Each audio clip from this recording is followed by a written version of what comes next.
আসসালামু আলাইকুম। সবাই কেমন আছেন? তো আজকে আমি সুন্দর একটা জিনিস বানাতে যাচ্ছি। এটা হচ্ছে সাবুদানা। আর এই সাবুদানা দিয়ে আমি সুন্দর একটা রেসিপি বানাবো। তো চলেন দেখেন এই সাবুদানাগুলো দিয়ে আমি কি রেসিপি বানাই। তো আমি এখানে সামান্য সাবুদানা নিয়েছি। তো আপনারা চাইলে অনেক বেশি নিতে পারেন। আর এখানে আমি দুধ গরম করতে দিয়েছি। আমার দুধ গরম হয়ে গিয়েছে। আর আমি এই সাবুদানাগুলোকে সুন্দর করে ধুয়ে নিয়েছি। একদম দেখেন এই সাবুদানাগুলো আমার মনে হচ্ছিল নকল, তো আঠা আঠা হয়ে যাচ্ছিল। তো আপনারা অরিজিনালটা নিয়ে এই রেসিপিটা তৈরি করতে পারেন। তো এখানে আমার দুধগুলো গরম হয়ে গিয়েছে আর আমি এই দুধের মধ্যে সাবুদানাগুলো দিয়ে দিলাম।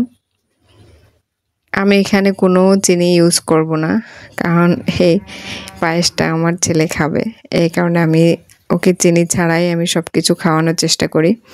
তো যেহেতু এখানে আমি চিনি দেব না, সেহেতু আমি শুধু দুধ আর সাবুদানাগুলো আমি দিয়ে দিয়েছি। আর এইবার আমি এগুলো অনেকক্ষণ ধরে জাল করে নেব, একদম লো আঁচে। আমার সাবুদানাগুলো যেন ভালোভাবে সিদ্ধ হয়ে যায়, এই কারণে আমি একদম লো আঁচে এগুলো সিদ্ধ করে নেব। তো এখানে আমি সাবুদানাগুলো দেওয়ার পর অনবরত নেড়ে যাচ্ছি, কারণ এখানে সাবুদানাগুলো একটু নিচের দিকে লেগে যায়। সে কারণে এখানে সাবুদানা দেওয়ার পর আপনারা অনবরত নাড়তে থাকবেন, যেন নিচের দিকে লেগে না যায়। তো দেখেন আমার সাবুদানাগুলো অনেকটাই সিদ্ধ হয়ে গিয়েছে। এখানে কোনো সাদা সাদা দেখা যাচ্ছে না, কারণ সাবুদানার হচ্ছে সিদ্ধ না হলে অনেকটাই সাদা সাদা দেখা যায়। তো এখানে যেহেতু আমার সাদা সাদা দেখা যাচ্ছে না, সেহেতু আমার সাবুদানাগুলো সিদ্ধ হয়ে গিয়েছে। তো এবার এখানে আমি একটা সুন্দর জিনিস অ্যাড করব, আর সেই জিনিসটা অ্যাড করার ফলে এই পায়েসটা অনেক বেশি সুন্দর হবে আর মিষ্টিও হয়ে যাবে। আর সেটা হচ্ছে আম। এই কুচি করে রাখা আমগুলো আমি এখানে দিয়ে দিব।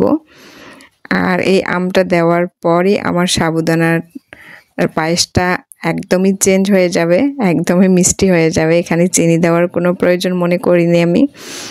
তো দেখেন অনেক সুন্দর লাগছে। এবার এটা কিন্তু খেতেও অনেক বেশি সুন্দর লাগবে। তো সবাই বাসায় কিন্তু এটা ট্রাই করবেন। আমি আমার বাচ্চার জন্য করছি, কিন্তু আমরা বাচ্চা থেকে বড় সবাই এটা খেতে পারবো। যাদের ডায়াবেটিসের সমস্যা আছে, যারা অনেক বেশি মিষ্টি খেতে পারেন না, তারাও কিন্তু এটা বাসায় ট্রাই করে খেতে পারেন বিকেলের নাস্তা হিসাবে। তো এখানে আমটা দেওয়ার পর একটু আমি জাল করে নিয়েছি, কারণ জাল করে নিলে আমটার গন্ধটা চলে যায় আর অনেক সুন্দর একটা ঘ্রাণ চলে আসে, আর আমটাও একটু নরম হয়ে যায় আর খেতেও অনেক বেশি মজা হয়। তো একটু জাল, আপনারাও একটু জাল করে নেবেন। আর একটু জাল করে নেওয়ার পর এটা যখন ঠান্ডা হয়ে যাবে, কেউ নর্মাল ফ্রিজেও রাখতে পারেন বা কেউ এমনি রাখতে পারেন। যখন এটা ঠান্ডা হয়ে যাবে, অনেকটা জমাট বেঁধে যাবে আর খেতেও অনেক বেশি মজা লাগবে। তো আপনারা বাসায় সবাই কিন্তু ট্রাই করবেন এই আম সাবুর পায়েসটা। তো যারা যারা আমার পেজটাকে এখনও ফলো করেন নাই, তারা ফলো দিয়ে রাখেন আর এই সুন্দর সুন্দর রেসিপিগুলো পেয়ে যান। তো ধন্যবাদ সবাইকে।